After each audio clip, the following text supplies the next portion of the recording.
ನಮ್ಮ ಮನೇಲಿ ಪ್ರತಿ ಸರ್ತಿ ರಾಗಿ ಮುದ್ದೆ ಮಾಡಿದಾಗೆಲ್ಲ ನನ್ನ ಮಗಳದ್ದು ಒಂದೇ ಜಗಳ, ನಾನು ರಾಗಿ ಮುದ್ದೆ ತಿನ್ನಲ್ಲ ಅಂತೇಳಿ. ಸೊ ಅದಕ್ಕೆ ಅವಳಿಗೋಸ್ಕರ ನಾನು ಈ ಸ್ಮಾಲ್ ರಾಗಿ ಬೈಟ್ಸ್ನ ಮಾಡ್ಕೊಡ್ತೀನಿ. ಈ ರಾಗಿ ಬೈಟ್ಸ್ ಮಾಡೋದಕ್ಕೆ ನಾನು ಒಂದು ಆಲೂಗಡ್ಡೆ ಮತ್ತು ಸ್ವಲ್ಪ ಹಸಿ ಬಟಾಣಿನ ತಗೊಂಡಿದ್ದೀನಿ. ಆಲೂಗಡ್ಡೆ ಮತ್ತು ಹಸಿ ಬಟಾಣಿನ ಮೊದಲು ನಾನು ಕುದಿಸ್ಕೊಳ್ತೀನಿ. ಅದಾದ್ಮೇಲೆ ಒಂದು ಬೌಲ್ಗೆ 1 ಕಪ್ ಅಷ್ಟು ರಾಗಿ ಹಿಟ್ಟು ಮತ್ತು ಸೇಮ್ ಅಳತೆನಲ್ಲಿ 1 ಕಪ್ ಅಷ್ಟು ಗೋಧಿ ಹಿಟ್ಟನ್ನ ತಗೊಂಡು ಅದಕ್ಕೆ ರುಚಿಗೆ ತಕ್ಕಷ್ಟು ಉಪ್ಪು ಮತ್ತು ಸ್ವಲ್ಪ ತುಪ್ಪನ ಹಾಕಿ ನೀರು ಹಾಕಿ ಮಿಕ್ಸ್ ಮಾಡ್ಕೊಂಡು ಹಿಟ್ಟನ್ನ ನಾದ್ಕೊಂಡು ರೆಡಿ ಮಾಡ್ಕೊಳ್ತೀನಿ. ನಾರ್ಮಲ್ ಆಗಿ ನೀವು ಚಪಾತಿಗೆ ಹೇಗೆ ಕಲಿಸ್ತಿರೋ ಇದಕ್ಕೂ ಕೂಡ ಅದೇ ರೀತಿನಲ್ಲೇ ಕಲಿಸ್ಬೇಕು. ಇಷ್ಟೊತ್ತಿಗೆ ಆಲೂಗಡ್ಡೆ ಮತ್ತು ಬಟಾಣಿನೂ ಕುದೀತು. ನಾನು ಇದನ್ನ ನೀಟಾಗಿ ಸ್ಮ್ಯಾಶ್ ಮಾಡ್ಕೊಳ್ತೀನಿ. ಸ್ಮ್ಯಾಶ್ ಮಾಡ್ಕೊಂಡಿದ್ದಾದ್ಮೇಲೆ ಇದಕ್ಕೆ ರುಚಿಗೆ ತಕ್ಕಷ್ಟು ಉಪ್ಪು ಮತ್ತೆ ಸ್ವಲ್ಪ ಖಾರದ ಪುಡಿ, ಸ್ವಲ್ಪ ಬಾದಾಮ್ ಪೌಡರ್ನ ಸೇರಿಸ್ಕೊಳ್ತೀನಿ. ಈ ಬಾದಾಮ್ ಪೌಡರ್ನ ನಾನು ಮನೆಯಲ್ಲಿನೇ ರೆಡಿ ಮಾಡಿದ್ದೀನಿ. ಆಮೇಲೆ ನಾವು ಆಡ್ ಮಾಡಿರೋದನ್ನೆಲ್ಲ ಕರೆಕ್ಟ್ ಆಗಿ ಅದ್ರ ಜೊತೆಗೆ ಹೊಂದಿಸ್ಕೊಳ್ತೀನಿ. ಎಲ್ಲ ಮಿಕ್ಸ್ ಮಾಡ್ಕೊಂಡಿದ್ದಾದ್ಮೇಲೆ ಇದಕ್ಕೆ ಸ್ವಲ್ಪ ಕೊತ್ತಂಬರಿ ಸೊಪ್ಪನ್ನ ಹಾಕೊಂಡು ಕೂಡ ಮಿಕ್ಸ್ ಮಾಡ್ಕೊಳ್ತೀನಿ. ಇವಾಗ ಇದು ಸ್ಟಫಿಂಗ್ ರೆಡಿ ಆಯ್ತು.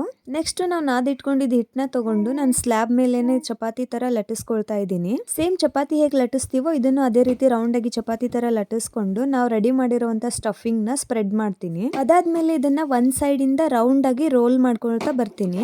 ರೋಲ್ ಮಾಡಿ ಆಗಿದ್ಮೇಲೆ ಸ್ಮಾಲ್ ಪೀಸಸ್ ಆಗಿ ನಾನು ಇದನ್ನ ಕಟ್ ಮಾಡ್ಕೊಳ್ತೀನಿ. ಈ ಕಟ್ ಮಾಡಿರುವಂತ ಪೀಸಸ್ ಏನಿರುತ್ತೆ ಇದನ್ನ ಸ್ವಲ್ಪ ಪ್ರೆಸ್ ಮಾಡ್ಕೊಂಡು ನಾನು ವಿಡಿಯೋನಲ್ಲಿ ತೋರಿಸ್ತಿದ್ದೀನಲ್ವಾ ಈ ರೀತಿಯಾಗಿ ಮಾಡ್ಕೊಳ್ಳೋದಷ್ಟೇ. ನೀವು ಬೇಕಿದ್ರೆ ಜಸ್ಟ್ ಕೈಯಿಂದ ಇದನ್ನ ಪ್ರೆಸ್ ಮಾಡ್ಬಿಟ್ಟು ಈ ರೀತಿನಲ್ಲಿ ರೆಡಿ ಮಾಡ್ಕೊಳ್ಬಹುದು. ಎಲ್ಲಾನು ಈ ರೀತಿ ರೆಡಿ ಮಾಡಿ ಇಟ್ಕೊಂಡು ನೆಕ್ಸ್ಟ್ ನಾನು ಗ್ಯಾಸ್ ಸ್ಟವ್ ಮೇಲೆ ಒಂದು ಹಂಚನ್ನ ಕಾಯೋದಕ್ಕೆ ಇಟ್ಕೊಳ್ತೀನಿ. ಹಂಚು ಚೆನ್ನಾಗಿ ಕಾದಿದ್ದಾದ್ಮೇಲೆ ಇದಕ್ಕೆ ಸ್ವಲ್ಪ ತುಪ್ಪ ಅಥವಾ ನೀವು ಎಣ್ಣೆನು ಕೂಡ ಹಾಕೋಬಹುದು. ಅದಾದ್ಮೇಲೆ ನಾವು ರೆಡಿ ಮಾಡ್ಕೊಂಡಿರುವಂತ ಈ ರಾಗಿ ಬೈಟ್ಸ್ ನ ಒಂದೊಂದಾಗಿ ಪ್ಲೇಸ್ ಮಾಡ್ಬಿಟ್ಟು ಎರಡು ಸೈಡ್ ಚೆನ್ನಾಗಿ ಕಲರ್ ಚೇಂಜ್ ಆಗೋವರೆಗೂ ಬೇಯಿಸ್ಕೊಳ್ಬೇಕು. ಎರಡು ಕಡೆ ಚೆನ್ನಾಗಿ ಬೇಯಿಸ್ಕೊಂಡಾದ್ಮೇಲೆ ರಾಗಿ ಬೈಟ್ಸ್ ರೆಡಿ ಆಗುತ್ತೆ. ಇದನ್ನ ಲಂಚ್ ಬಾಕ್ಸ್ಗೂ ಕೂಡ ಕಳಿಸಬಹುದು ಅಂಡ್ ಮನೇಲಿ ಕೂಡ ಮಕ್ಕಳಿಗೆ ಮಾಡ್ಕೊಟ್ರೆ ತುಂಬಾನೇ ಖುಷಿಯಾಗಿ ತಿಂತಾರೆ. ರೆಸಿಪಿ ಇಷ್ಟ ಆದ್ರೆ ಲೈಕ್ ಮಾಡಿ. Thank you.